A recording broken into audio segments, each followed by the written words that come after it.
اچھا جو آج کل کہا جا رہا ہے آگرہ مذاکرات کے ضمن میں کچھ دو کچھ لو، گیو اینڈ ٹیک. اب یہ تو نہیں ہو سکتا محمد کہ تمہاری 100% بات چل جائے اور ہماری ہر بات جو ہے تم غلط کہہ دو. نہیں، کچھ ہماری بات مانو، کچھ ہم تمہاری بات مانتے ہیں. اور یہ گویا کہ سب سے زیادہ دام ہم رنگ زمین، سب سے بڑا جو ہے جال جو پھینکا جاتا ہے وہ یہ ہے. کسی طرح دائی کو کسی پھندے میں کس لو، کچھ وہ اپنے مقام سے ہٹ جائے، کوئی ڈھیلا پڑ جائے. یہ ہے وہ بات جو اس مرحلے پر کہی گئی. یہ بعد کی آیات ہیں جو نازل ہوئی. 7 آیتیں جو شروع کی تھی وہ تو ختم ہو چکی. ان ربک هو اعلم بمن ضل عن سبیلہ وهو اعلم بالمہتدین. یہاں آ کر وہ پہلی وحی، دوسری وحی جو ہے اس کی 7 آیتیں ختم ہو چکی ہیں. یہ بعد کے دور کے واقعات میں سے یہ آیات یہاں پر جوڑ دی گئی. فلا تطع المکذبین. تو اے نبی ہرگز ان جھٹلانے والوں کی بات نہ مانیے. بلکہ یہ توتے کا لفظ عربی زبان میں کسی کی اطاعت کے معنی میں بھی آتا ہے، کسی کی بات کو آمادگی کے ساتھ سننے کے لیے بھی آتا ہے. ٹو لینڈ این ایئر، کسی کی بات توجہ سے سننا، کان دھر کے سننا. اس میں گویا کہ تھوڑی سی آمادگی پہلے سے ہوتی ہے کہ یہ بات اگر کسی درجے میں بھی قابل قبول ہو تو میں قبول کر لوں گا. تو یہ اطاعت در حقیقت ان تمام جو مراحل ان کے لیے لفظ استعمال ہوتا ہے. تو اے نبی آپ ان کی بات نہ مانیے، ان کی باتوں پر توجہ بھی مت دیجیے. ودوا لو تدہنوا فیدہنون. وہ تو چاہتے ہیں کہ ذرا آپ نرم پڑیں تو وہ بھی نرم پڑ جائیں. انہوں نے دیکھ لیا، مخالفت کر کے دیکھ لیا، کوئی نتیجہ نہیں نکلا، آپ اپنے موقف سے نہیں ہٹے، آپ کا کوئی ایک ساتھی بھی جو ہے واپس نہیں آیا، مرتد نہیں ہوا، شدید ترین ان کو ہم نے پرسیکیوٹ کر کے دیکھ لیا ہے. لہذا اب یہ کچھ گیو اینڈ ٹیک کا معاملہ آپ کے ساتھ کرنا چاہیں گے. کہیں اگر آپ اس پھندے میں پھنس گئے تو گویا کہ پھر آپ کا مشن ختم ہو جائے گا. فلا تطع المکذبین. ہرگز کہنا نہ مانیے گا ان جھٹلانے والوں کا. ودوا لو تدہنوا. دہن کہتے ہیں چکنائی کو، چکنائی دہن، تیل، چکنائی. وشجرۃ تخرج من اصل سیناء تنبت بالدہن. یہ جو زیتون کا درخت ہے جو پہاڑی علاقوں میں ہوتا ہے، قرآن مجید نے سورہ مومنون میں اسے کہا ہے وہ چکنائی لے کر اگتا ہے. یعنی زیتون سے آپ تیل نکالتے ہیں نا، زیتون کا تیل. اور یہ زیتون کا تیل جو ہے بہترین سالن تھا عربوں کے لیے. جس کو یہ میسر ہو گیا روٹی ڈبو کر کھا لے، اس سے بہتر سالن اور کوئی نہیں تھا عربوں کے لیے بھی. اور پورے میڈیٹرینین ایریا جو ہے، کیونکہ اس پورے میڈیٹرینین ایریا جو ہے اس کے اندر اسپین میں بے پناہ ہوتا ہے، فرانس میں بے پناہ ہوتا ہے. یہ تمام میڈیٹرینین کا ساحل جو ہے، بحر المتوسط اس کو کہتے ہیں، میڈیٹرینین سی. تو اس کی چاروں طرف تو وہاں بہترین یہ تیل کا ذریعہ، اور بہترین تیل ہے یہ. اس کے اندر وہ چیزیں نہیں ہیں کہ جو اور اینیمل فیٹس کے اندر جو خرابیاں ہیں جس کی وجہ سے کولیسٹرول اور یہ ساری جو بھی آپ چیزیں سنتے ہیں طبی، تو زیتون اس سے بالکل پاک ہے اور وہ چکنائی کی ضرورت پوری کرتا ہے. تو وہ ہے دہن کہتے ہیں چکناہٹ. چکناہٹ پر سے کوئی چیز پھسل جاتی ہے تو ایسا میں، ایک تو فرکشن ہوتی ہے، فرکشن میں تو چیز رگڑ کھا رہی ہے، وہ رگڑ کھا رہی ہے تو تکلیف ہو رہی ہے. اور آپ نے اگر چکنائی یہاں پہ لگا لی تو رگڑ جو ہے ختم ہو گئی پھسل کے. تو یہاں اس کو کہا گیا ہے آپ ڈھیلے نہ پڑے، آپ چکنے نہ بنے. ودوا لو تدہنوا. یہ تو چاہتے ہیں کہ آپ کو کسی طرح سے پھسلا دیں اور آپ کو جو ہے اس موقف کے اوپر سے جس پر آپ جمے ہوئے ہیں کسی طریقے سے ہٹا دیں. فیدہنون. تو وہ بھی ڈھیلے ہو جائیں گے، اس لیے کہ اندر خانے اپنے دل میں وہ شکست کھا چکے ہیں، وہ شکست مان چکے ہیں. ہر طرح کی تکلیف دے کر انہوں نے دیکھ لیا ہے. آپ کی بھی جو بھی وہ کچھ کر سکتے تھے مخالفت انہوں نے کر لی، اور آپ کے جانثاروں کو جس طریقے سے ستا سکتے تھے ستا چکے، اور کسی طریقے سے بھی کامیابی نہیں. تو وہ اندر سے شکست خوردہ ہے. وہ تو چاہتے ہیں کہ ذرا سے آپ ڈھیلے پڑیں تو وہ بھی ڈھیلے پڑ جائیں اور کوئی نہ کوئی گیو اینڈ ٹیک کا معاملہ ہو جائے. وَلَا تُطِعْ كُلَّ حَلَّافٍ مَّهِينٍ. اب یہاں سے وہ ایک کردار سامنے آ رہا ہے. میں نے عرض کیا کہ اس کے بارے میں مختلف آراء ہیں، ولید بن مغیرہ کے بارے میں بھی ہے، لیکن میرے نزدیک یہ اخنس ابن شریق سے زیادہ مناسبت رکھنے والا کردار ہے، واللہ عالم. وَلَا تُطِعْ كُلَّ حَلَّافٍ مَّهِينٍ. ہرگز کہنا نہ مانیے، بات نہ سنیے اس کی جو بہت قسمیں کھانے والا ہے اور بہت ہی بے عزت آدمی ہے. مہین جو ہے یہ توہین جس سے بنا ہے لفظ وہن. وہن کے معنی کمزوری. توہین کسی کی توہین کرنا، کسی کی شخصیت کو گرا دینا. تو جس کی شخصیت گری ہوئی ہو، پامال ہو، اعتبار نہ ہو، اس کا ساقط الاعتبار ہو، وہ مہین ہے. وہ گویا کہ اس معاشرے کے اندر ناقابل اعتماد ناقابل اعتبار شخصیت ہے. اور وہ ایسا شخص جو ہے قسمیں زیادہ کھائے گا. اسے معلوم ہے میری بات جو ہے لوگ ویسے تو مانیں گی نہیں، لہذا قسم پر قسم کھائے گا اپنی بات کی صداقت جو ہے لوگوں سے منوانے کے لیے. تو یہ کردار کا نقشہ جو ہے کھینچا جا رہا ہے. وَلَا تُطِعْ كُلَّ حَلَّافٍ مَّهِينٍ حَمَّازٍ مَّشَّاءٍ بِنَمِيمٍ، جو کہ عیب جوئی کرنے والا ہے اور چغلیاں کھاتا پھرتا ہے. اس گھٹیا کردار کا ایک معاملہ یہ بھی ہوتا ہے کہ اسے اچھا نہیں لگتا یہ دو بھائی جو ہے ان کے درمیان کوئی جھگڑا نہیں ہے، کیا بات ہے، کوئی دنگا فساد ہونا چاہیے، کہیں سے کوئی بات سن کر دوسرے کو پہنچائیں، چغلی کھائیں تاکہ ان کے آپس میں جو ہے معاملات خراب ہو.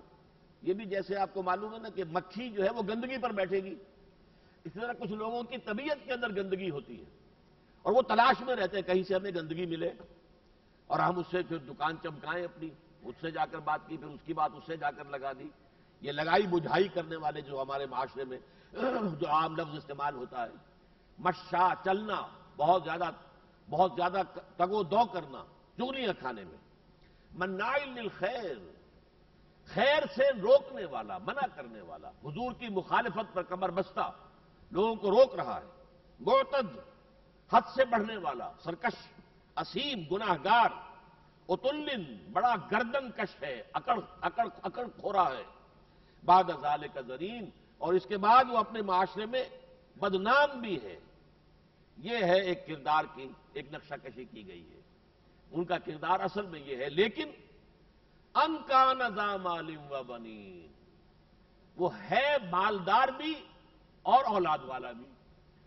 یہ اس معاشرے میں عزت کے معیارات تھے. جس شخص کے پاس مال زیادہ ہے زیادہ معزز ہے، جس شخص کے یہاں بیٹے زیادہ ہیں وہ زیادہ معزز ہے. وہ آج کے معاملے سے بڑا مختلف ہو گیا ہے، اس لیے کہ آج تو آپ کو معلوم ہے پولیس ہے، یہ ہے، وہ ہے، سول لائف ہے، اور سول لائف کے اندر آپ کو سہولتیں حاصل ہیں. پچھلے زمانے میں تو یہ نہیں تھا. تو وہاں تو جس کے بیٹے ہیں اسی کی عزت محفوظ ہے، جس کو ہم کہتے ہیں بازو ہے. یہ آج بھی آپ کو دیہات کے اندر یہ فضا مل جاتی ہے.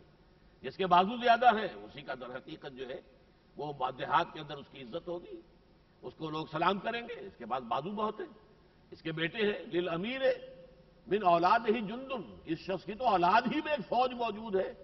فوج ظفر موج جو ہے اولاد کی شکل میں ہے.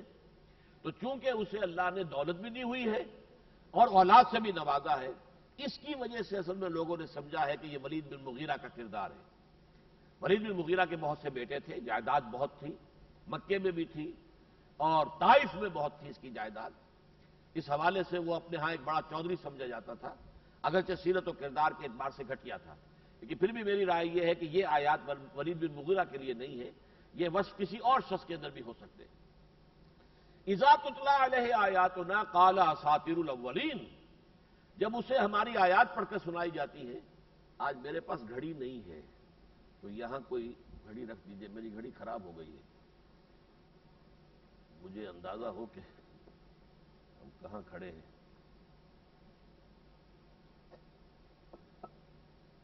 یہ گھڑی ٹھیک ہے آپ کی؟ یہ تو گھنٹہ ہونے کو آ گیا ہے، پہلے اس سے بھی. اب دونوں کی تو ایک ہی ہے. فلا تطع المكذبين ودوا لو تدهن فيدهنون ولا تطع كل حلاف مهين هماز مشاء بنميم عتل بعد ذلك زنيم ان كان ذا مال وبنين. چونکہ وہ ہے دولت والا اور اولاد والا تو اس کی اکڑ خانی کا یہ عالم ہے. اذا تتلی علیہ آیاتنا قال اساطیر الاولین، جب اسے ہماری آیات پڑھ کر سنائی جاتی ہے تو کہتا ہے یہ تو پچھلی چیزیں ہیں جو نقل ہوتی چلی آ رہی ہیں، اگلوں کے ڈکوسلے ہیں، اگلوں کی کہانیاں ہیں. یہ وہ ہیں جو محمد نے کچھ لوگوں سے سیکھ کر جو ہے اب ہمارے اوپر دھونس جمانا شروع کر دیا ہے. اب اس پر اللہ تعالیٰ کا غضب جو ہے ظاہر ہو رہا ہے. سنسمہ علی الخرطوم، ہم داغیں گے اس کے ناک کو، ناک کے اوپر مہر لگائیں گے اور داغیں گے قیامت کے دن اس کی ناک کے اوپر. ناک جو ہے چونکہ ظاہر بات ہے کہ یہ انسان کی عزت کا، جیسے پیشانی یہ انسان کی عزت کا جو ہے ایک مقام ہے، پیشانی زمین پر رکھ دی تو گویا کہ عاجزی کی انتہا ہو گئی. اسی طرح ناک نیچی ہو گئی یا مونچھ نیچی ہو جانا ہے، ناک جو ہے ناک کٹ گئی تو یہ گویا کہ انسان کی عزت کے حوالے سے بولا جاتا. تو اس کے اسی ناکڑے کے اوپر ہم مہر لگائیں گے قیامت کے دن آگ کی. سنسمہ علی الخرطوم انا بلوناہم. اب یہاں سے وہ تمثیل شروع ہو رہی ہے سورہ مبارکہ میں جو میں نے عرض کیا تھا کہ آخرت کا ایک تو انکار ہوتا صریح. ان آیات میں اس کا تذکرہ نہیں ہے. ایک یہ ہے کہ آیت آخرت جو ہے وہ صرف سب کانشس مائنڈ میں تو چلی گئی، کانشس مائنڈ پر نہیں رہی، اس کا استحضار نہیں رہا، اور اس کا استحضار نہ ہونے کی وجہ سے انسان اخلاقی اعتبار سے پست ہو گیا. کیونکہ پہلی وحی میں بھی 3 آیتیں آئی تھی. کلا ان الانسان لیطغی، کوئی نہیں، انسان بغاوت پر، سرکشی پر آمادہ ہو ہی جاتا ہے.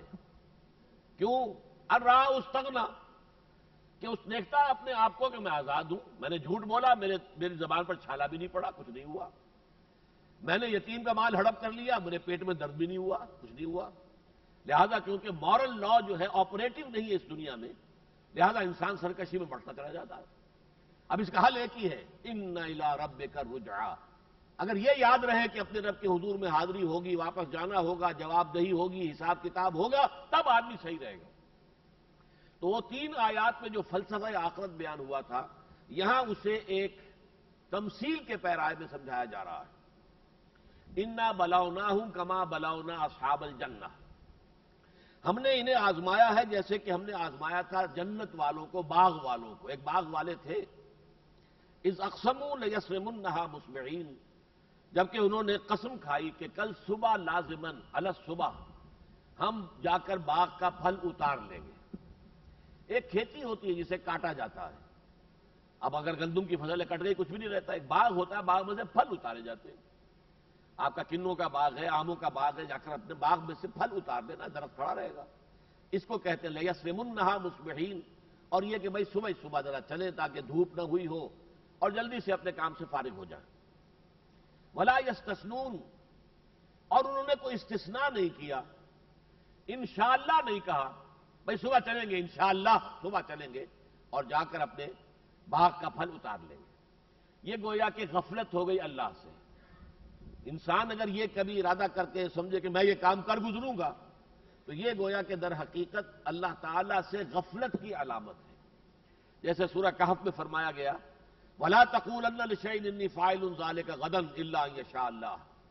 اے نبی کبھی نہ کہیے گا کسی کام کے لیے کہ یہ کام میں کل ضرور کروں گا، مگر انشاءاللہ کے ساتھ، اگر اللہ نے چاہا. تو یہ ہے جو شخص اللہ پر ایمان رکھتا ہو اور ایمان مستحضر ہو، تو وہ یقیناً جو ہے کسی بھی کام کے ساتھ جو ہے ہمیشہ انشاءاللہ کہے گا. یہ لوگ چونکہ اللہ سے غافل ہو گئے تھے، منکر نہیں ہے اللہ کے، یہ نوٹ کر لیجئے، نہ اللہ کے منکر ہے نہ آخرت کے منکر ہے. لیکن یہ ہے کہ ان کی جو کیفیت ہے ذہنی اور نفسیاتی، ولا یستثنون، انہوں نے کوئی استثناء نہیں کیا کہ انشاءاللہ ہم یہ کام کریں گے.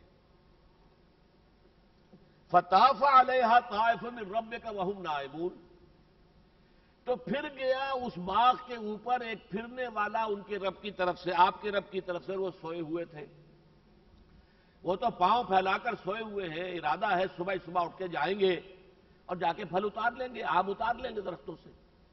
لیکن رات ہی کوئی جھکڑ آیا، کوئی ایسی آندھی کا بگولا آیا، سارا باغ جل گیا، ساری فصل تباہ و برباد. کوئی پھرنے والا پھر گیا، بگولا آ گیا، کوئی اللہ کا فرشتہ جو ہے اس نے کچھ خاص ذریعے سے پورے باغ کو جو ہے جلا کر رکھ دیا، ختم ہو گیا. وہم نائمون، اب ان کے فرشتوں کو بھی پتا نہیں کہ کیا ہو گیا. ان کے خیال میں تو وہی ہے، کل شام جو باغ انہوں نے دیکھا تھا وہ ان کے دماغ میں تو وہی ہے. فاصبحت کالصریم، وہ باغ تو ہو گیا جیسے کہ پھل اتر گیا پھل.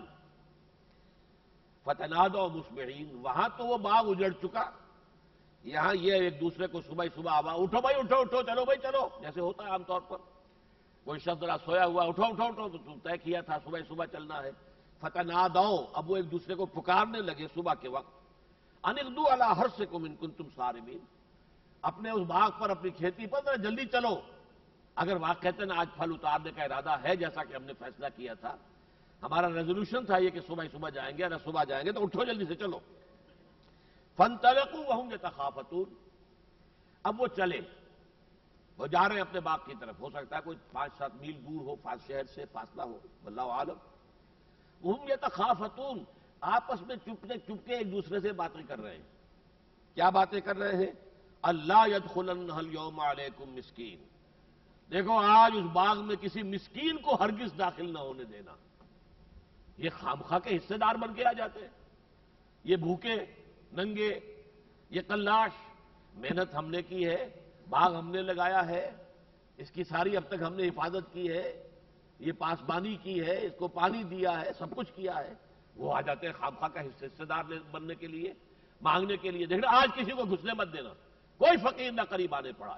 یہ گویا کہ ان کے اخلاقی زوال کی انتہا ہے۔ ایک طرف اللہ سے غافل ہوئے، ولا یستثنون، نتیجتاً ان کا اخلاقی زوال یہ ہے کہ آپس میں یہ طے کر رہے ہیں اللہ یدخلنہ، ہرگز ہرگز نہ داخل ہونے پائے آج علیکم، تمہارے اس باغ میں مسکین، کوئی بھی مسکین، کوئی نادار، کوئی فقیر۔ وغدوا علی حرد قادرین، اور وہ چلے جیسے کہ اپنے پورے سیلف کانفیڈنس کے ساتھ، قادرین، اپنی جو ہے پوری طریقے سے اپنی قوت اور اپنی جو رفتار ہے بڑی جمع کر قدم رکھتے ہوئے۔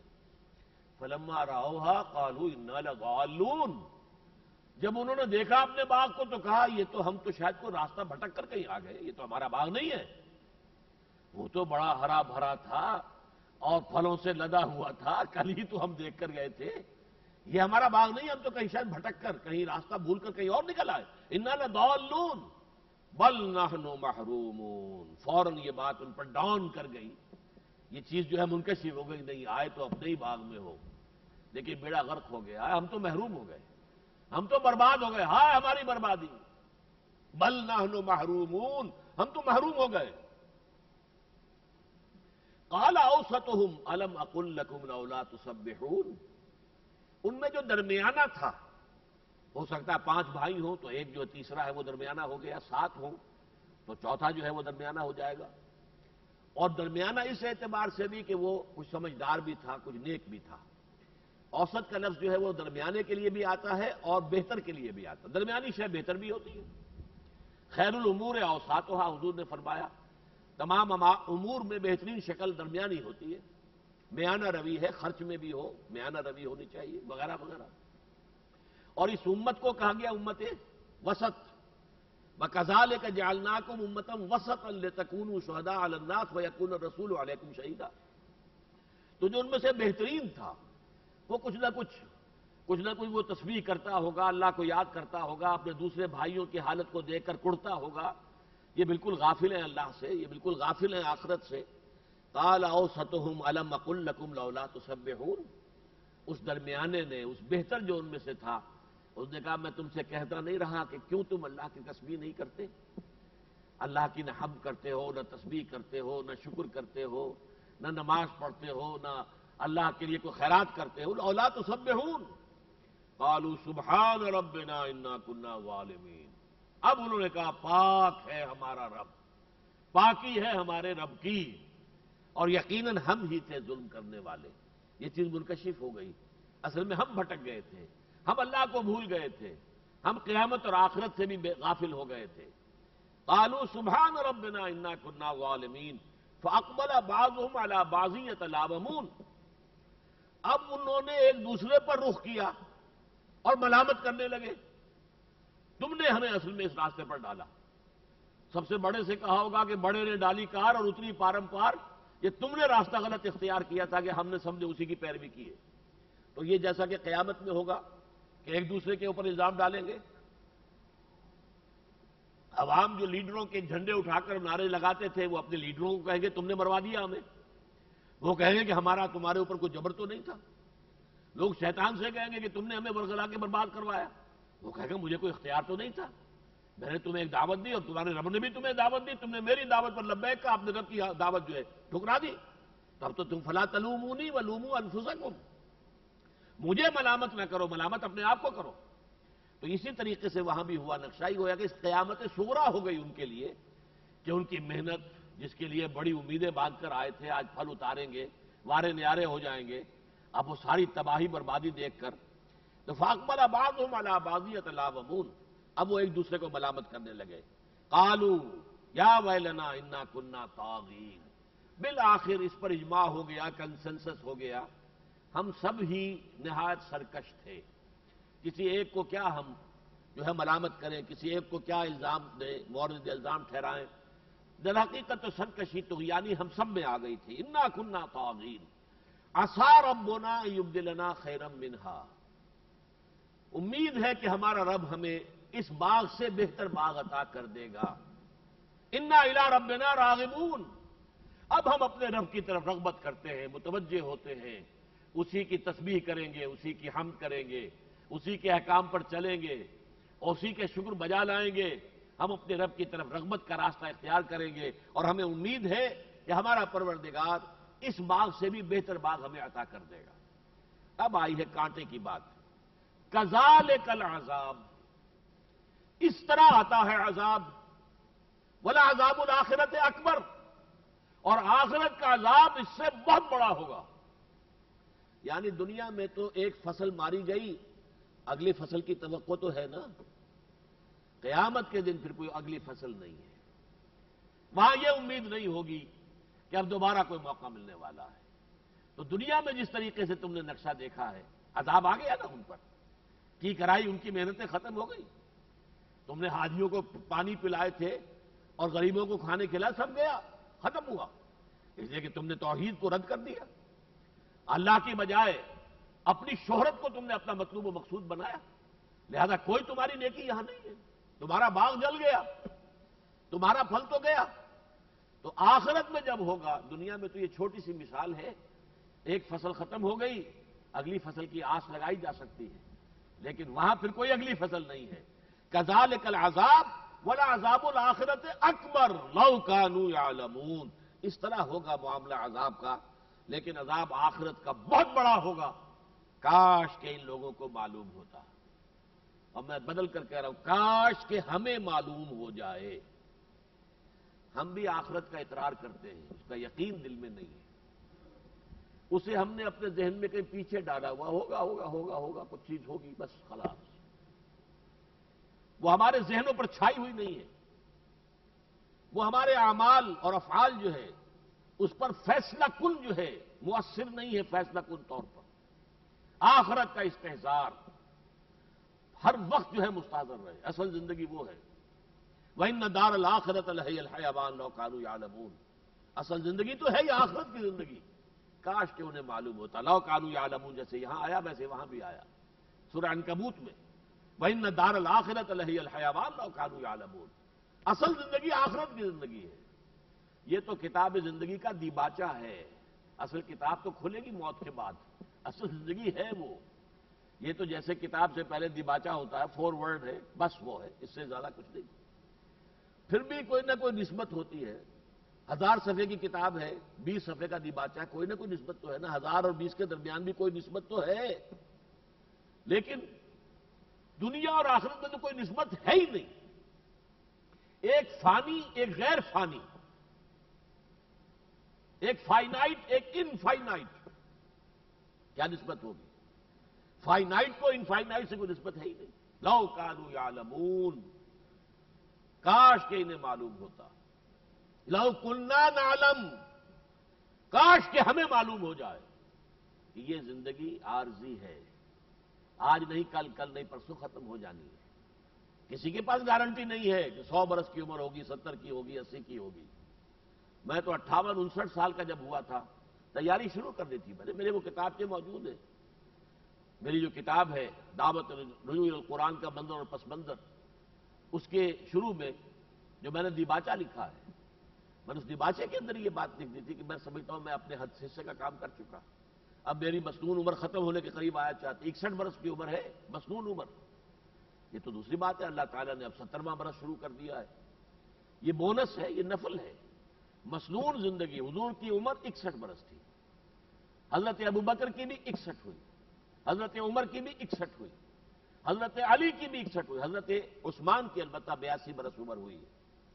مجدد الفسانی کی 61 ہوئی، شاہ ولی اللہ کی 61 ہوئی. علامہ اقبال 60 ہی پر چلے گئے، بلکہ وہ بھی تقریباً 61 سمجھ لیجئے.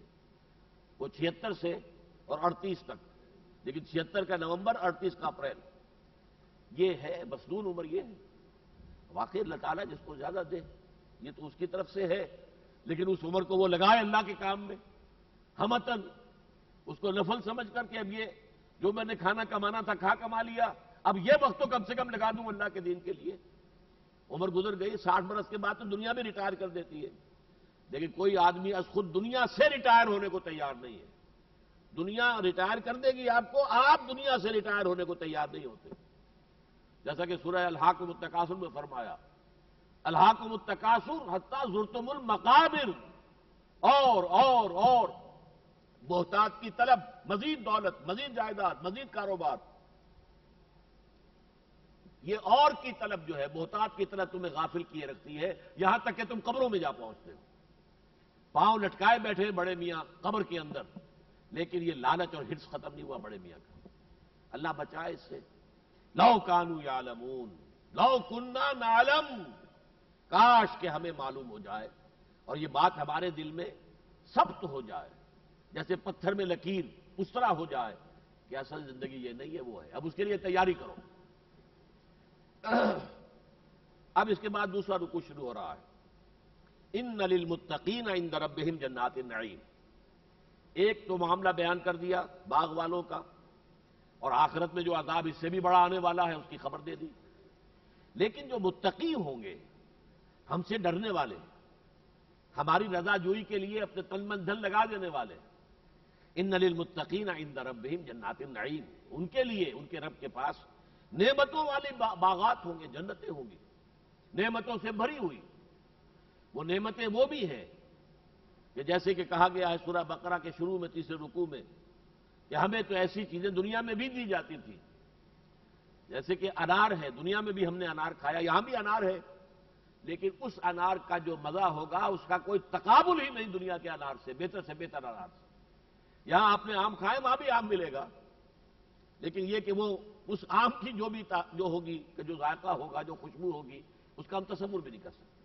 لیکن اس کے بعد اور جو جنتیں ہیں اعلیٰ درجے کی، وہاں تو وہ نعمتیں ہیں کہ جن کا ہمیں کوئی تصور ہی نہیں، ما لا عین رات ولا اذن سمعت وما خطر علی قلب بشر۔ وہ نعمتیں جنہوں کے کسی آنکھ نے دیکھا نہیں، کسی کان نے سنا نہیں، اور کسی انسان کے دل پر ان کا خیال تک کبھی وارد نہیں ہوا۔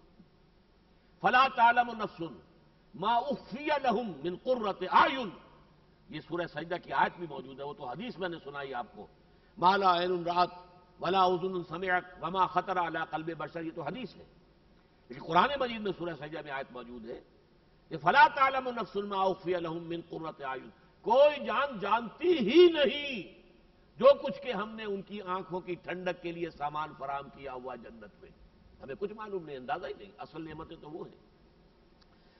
تو ان للمتقین عند ربہم جنات النعیم افنجعل المسلمین کالمجرمین، کیا ہم اپنے فرما بردار بندوں کو مجرموں جیسا بنا دیں گے، برابر کر دیں گے دونوں کو؟ اب یہاں دلیل آئی، اگر آخرت نہیں ہے، باس بعد الموت نہیں ہے، تو مسلم اور مجرم برابر ہو گئے۔ ڈیتھ دی لیولر ایک نظم پڑھی تھی، یہ غالباً ایف اے کے نصاب میں تھی، موت جو ہے وہ آ کر لیول کر دیتی ہے، جو کہیں کسی کٹیا میں رہتا تھا وہ بھی مٹی تلے، بلکہ جو فٹ پاتھ پر لیٹتا تھا وہ بھی مٹی تلے، اور جو بڑے اعلیٰ گدیلوں کے اوپر جو ہے بہت عمدہ بستروں پر سوتا تھا وہ بھی مٹی تلے۔ موت نے آ کے برابر کر دیا، ڈیتھ دی لیولر۔ لیکن اگر آخرت نہیں ہے تو پھر تو خیر اور شر بھی برابر ہو گئے۔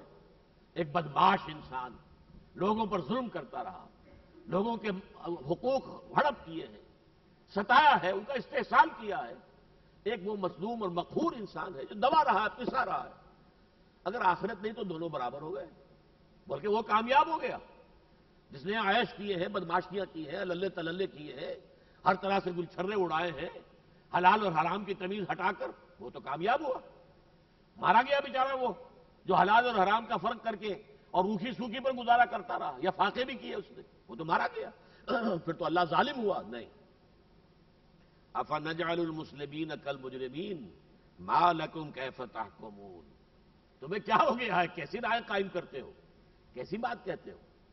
اس دنیا میں کوئی چھوٹے سے چھوٹا راجا ہو، نواب ہو، بادشاہ ہو، وہ بھی اپنے باغیوں اور اپنے فرما برداروں اور وفاداروں کو برابر نہیں کرتا، وفاداروں کو وہ دیتا ہے وہ خلعتوں سے نوازتا ہے، وہ جاگیریں دیتا ہے، باغیوں کو کیفر کردار تک پہنچاتا ہے، پھانسی دیتا ہے، قتل کرتا ہے. تو تم سمجھتے ہو الیس اللہ بأحکم الحاکمین؟ کیا اللہ تمام حاکموں سے بڑا حاکم نہیں ہے؟ بلا ان اللہ احکم الحاکمین وہو ارحم الراحمین. میں ہمیشہ جب بھی سورۃ التین کے آخر میں آتا ہے تو وہ جواب میں تو کہنا ہے نا، الیس اللہ بأحکم الحاکمین؟ بلا ان اللہ احکم الحاکمین. یقیناً اللہ تمام حاکموں میں سب سے بڑا حاکم ہے. لیکن ساتھ ہی میں کہتا ہوں، یہ راز کی بات آپ کو بتا رہا ہوں، وہو ارحم الراحمین، اس لیے کہ اس کے احکم الحاکمین کے تصور سے تو کام اٹھنا چاہیے. اگر ہمارا حساب کتاب وہ صحیح لینے پر اگر اس نے فیصلہ کر لیا تو ظاہر بات ہے کسی کا بھی بیڑا پار نہیں ہوگا جب تک کہ اس کی رحمت جو ہے دستگیری نہ کرے. وہ ارحم الراحمین، وہ رحم کرنے والوں میں سب سے بڑھ کر رحم کرنے والا بھی ہے. بہرحال یہاں فرمایا افنجعل المسلمین کالمجرمین ما لکم کیف تحکمون. اب جو لوگ اس وقت تھے، یعنی جو باغ والوں کی مثال بیان کی گئی، وہ میں نے آپ سے عرض کیا کہ بین السطور سے معلوم ہوتا ہے کہ وہ نہ خدا کے منکر تھے نہ مشرک تھے. انہوں نے یہ نہیں کہا کہ چلو آج تو ہماری یہ جو باغ جو ہے برباد ہو گیا تو شاید وہ جو دیوی ہے مال و دولت کی، وہ کیا کہتے ہیں اس کو جی، لکشمی دیوی ناراض ہو گئی ہوگی، چلو مزید تپسیا کریں گے اگلے سال تاکہ اس کی نگاہ کرم ہم پر پھر لوٹ کر آ جائے. نہیں، کچھ نہیں. عسیٰ ربنا، ہمارا رب پروردگار، مطلب مشرک نہیں ہے اور منکر نہیں ہے، لیکن یہ کہ بس آخرت ذرا ذہن سے اوجھل ہو گئی ہے، آخرت سامنے نہیں ہے، اللہ بھی ذرا نگاہوں سے اوجھل ہے، مستحضر نہیں ہے، ذکر نہیں ہے. ذکر کہتے ہیں اس کو استحضار اللہ فی القلب، اللہ کو اپنے دل میں موجود رکھنا، یہ ذکر ہے. جنہیں ہم ذکر کہتے ہیں وہ ذریعہ ذکر ہے. سبحان اللہ سبحان اللہ سبحان اللہ، یہ ذریعہ ذکر ہے کہ اس سے دل کے اندر اللہ کی یاد برقرار رہے. لیکن اگر سبحان اللہ کہتے ہوئے دماغ کہیں اور کی سیریں کر رہا ہے اور وہ اپنے بہی کھاتے درست کر رہا ہے تو وہ ذکر نہیں ہوا. البتہ ایک چونکہ انہوں نے ایک نیک کام کیا، ثواب ضرور مل جائے گا، یہ میں نہیں کہتا کوئی ثواب بھی نہیں ہوگا، ثواب تو ہوگا، لیکن حقیقت میں ذکر یہ نہیں ہے. ذکر تو یہ کہ اس طرح کہنے سے دل میں اللہ کی یاد تازہ ہو جائے، اللہ تعالیٰ موجود ہو جائے دل میں. استحضار، حاضر کر لینا، استحضار اللہ فی القلب، اللہ کو دل میں حاضر کر لینا. تو یہ لوگ جو تھے، ظاہر بات ہے اس وقت جو حضور کے مخاطب تھے وہ تو بدترین لوگ تھے. وہ تو مشرک بھی تھے، ان میں آخرت کے منکر بھی تھے. جو آخرت کو مانتے تھے ان کے بھی یہ قول یہ تھا کہ یہ ہمارے جو دیوی دیوتا ہیں، یہ لات عزا منات، یہ ہمیں بچا لیں گے قیامت میں. لہذا ان کے عقیدے جو ہیں وہ اور ہیں. اب ان سے خطاب ہو رہا ہے، ام لکم کتاب فیہ تدرسون. اے منکرین آخرت، اے مشرکین، کیا تمہارے پاس کوئی کتاب ہے جس میں تم پڑھتے ہو یہ چیزیں، تمہارے عقائد، تمہارے خیالات، نظریات؟ کوئی صحیفہ، کوئی آسمانی کتاب تمہارے پاس ہے؟